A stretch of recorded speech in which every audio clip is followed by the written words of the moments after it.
ابو طاہر القرمطی الجنابی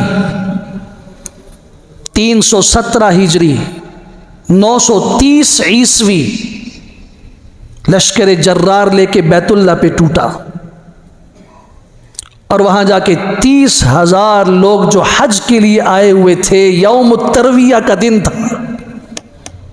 حاجی حج میں مصروف تھے، 30,000 لوگوں کی لاشیں اٹھا کے جہاں پہ قتل کی وہیں پہ دفن کر دی، بغیر غسل کے، بغیر کفن کے۔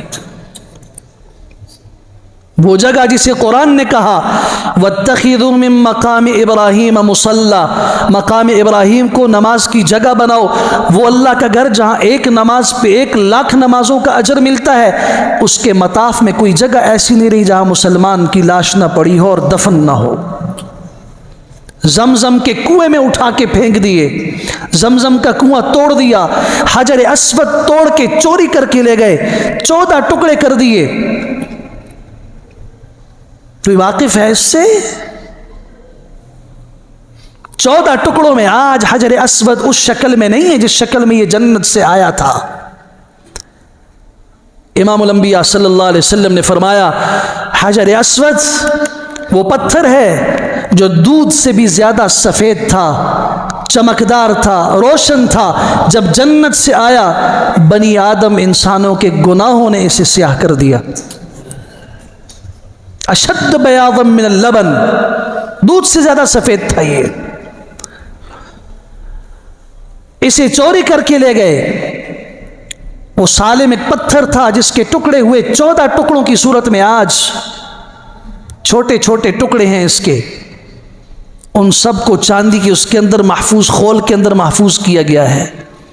یہ 930 ہجری 930 عیسوی میں 317 ہجری میں رکن یمانی کو توڑ دیا، بیت اللہ کو توڑ دیا، مطاف سب کچھ کو توڑ دیا، اور پھر اس متکبر ابو طاہر الجنابی القرمطی نے کھڑے ہو کے کہا این اللہ این رب الکعبہ، کدھر ہے کعبے کا رب؟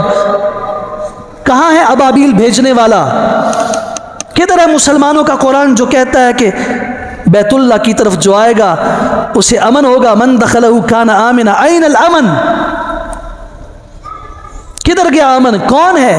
اگر یہ اللہ کا گھر ہوتا، لو کان ھذا بیت اللہ لصب علینا النار من السماء، اگر یہ اللہ کا گھر ہوتا تو وہ اللہ آسمان سے ہمارے اوپر آگ کی بارش کر دیتا۔ یہ اللہ کے گھر میں بیت اللہ میں متکبر انسان کھڑا ہو کے چیخ رہا ہے، اس کے شاعر چیخ رہے ہیں، اللہ کو بھی پکار رہے ہیں، جھنجھوڑ رہے ہیں، اور مسلمانوں کی تو لاشوں پہ لاشیں گر رہی ہیں۔ کہاں گیا وہ امن بیت اللہ کا؟ کہنے والوں نے یہ کہنا شروع کر دیا کوئی اللہ نہیں ہے۔ یہ سب کچھ توڑ تاڑ کے وہ لے گیا، جو زمزم کا کنواں تھا اسے توڑ دیا، اس کی دیواریں توڑ کے زمزم کے اندر لاشیں پھینک دیں، اور یہ متکبرانہ جملے کہہ کر حجر اسود کو توڑ کے لے گیا۔ مسلمانوں نے منتیں کی اس وقت جو مکہ کے رہنے والے تھے، اللہ کے لیے ہماری ساری جائیدادیں لے لو، سب مال لے لو، لیکن حجر اسود کو توڑ کے نہ لے جاؤ۔ توڑ دیا۔ بیت اللہ کا جو دروازہ تھا اسے اکھاڑ کے ساتھ لے گئے۔ 22 سال تک حج متاثر رہا ہے۔ 923 عیسوی میں 38 سال کی عمر کے اندر اس کو چیچک کی بیماری ہوئی، یہ مر گیا، اور اس کا جو پیچھے جانشین اور خلیفہ بنا سمبر بن حسن، وہ آیا، کچھ خوف اس کے دل میں پیدا ہوا، اور وہ ٹکڑے حجر اسود کے واپس لایا۔ اس وقت کے بنو عباس کے خلیفہ کو دیے، وہاں پہ لٹکا دیے گئے دیوار کے ساتھ۔ حجاج بن یوسف الثقفی کے زمانے میں بھی ایسا ہوا۔ حضرت عبداللہ ابن زبیر رضی اللہ عنہ کی شہادت کے لیے مکہ کا محاصرہ ہوا، حج متاثر ہوا۔ سوال یہ پیدا ہوتا ہے کہ قرآن کہتا ہے جو مکہ میں داخل ہوا، حرم میں داخل ہوا، اسے امن حاصل ہے۔ یہ امن کہاں گیا؟ اس لیے کہتے ہیں کہ جب قرآن مجید کا مزاج نہ سمجھا جائے تو سوالات ذہن میں پیدا ہوتے ہیں۔ قرآن مجید نے یہ کہا من دخلہ کان آمنا، جو اس کعبے میں داخل ہو، حرم میں داخل ہو، حدود حرم میں داخل ہو، میقات کے اندر چلا جائے، اسے امن ہوتا ہے۔ یعنی اللہ کی منشا یہ ہے کہ اسے امن دے دو، اس جگہ کو امن سے بھر دو۔ لیکن اگر انسان اللہ کا حکم نہ مانے تو کیا کریں گے آپ؟ یہ ایسا ہے جیسے وَوَصَّيْنَا الْإِنسَانَ بِوَالِدَيْهِ، اللہ فرماتے ہیں ہم نے انسان کو حکم دیا کہ ماں باپ کے ساتھ احسان کرے، لیکن اگر کوئی مسلمان اپنے ماں باپ کو گالیاں دے رہا ہے، پریشان کر رہا ہے، مار رہا ہے، گھسیٹ رہا ہے، تو اس میں اسلام کا قصور نہیں ہے، اس میں اللہ تعالیٰ کے حکم کا کوئی دخل نہیں ہے۔ اللہ تو فرما رہے ہیں کہ ہم نے تو وصیت کی ہے کہ ماں باپ کے ساتھ حسن سلوک کرو، تم کیوں نہیں کر رہے؟ ہم تو حکم دے رہے ہیں۔ من دخلہ کان آمنا جملہ خبریہ انشائیہ امر کے معنی میں ہے، من دخلہ فامنوہ، جو بیت اللہ میں داخل ہو جائے بھلے وہ جانور ہی کیوں نہ ہو، اسے امن دے دو، وہاں کا امن خراب نہ کرو۔ جنہوں نے خراب کیا وہ ابرہہ کی شکل میں کوئی بھوسا بنا، کسی کو چیچک کی بیماری لاحق ہوئی، اور جس نے توبہ نہیں کی وہ تاریخ کے اندر اس کا انجام عبرتناک الفاظ کے ساتھ موجود ہے۔ اور تو اور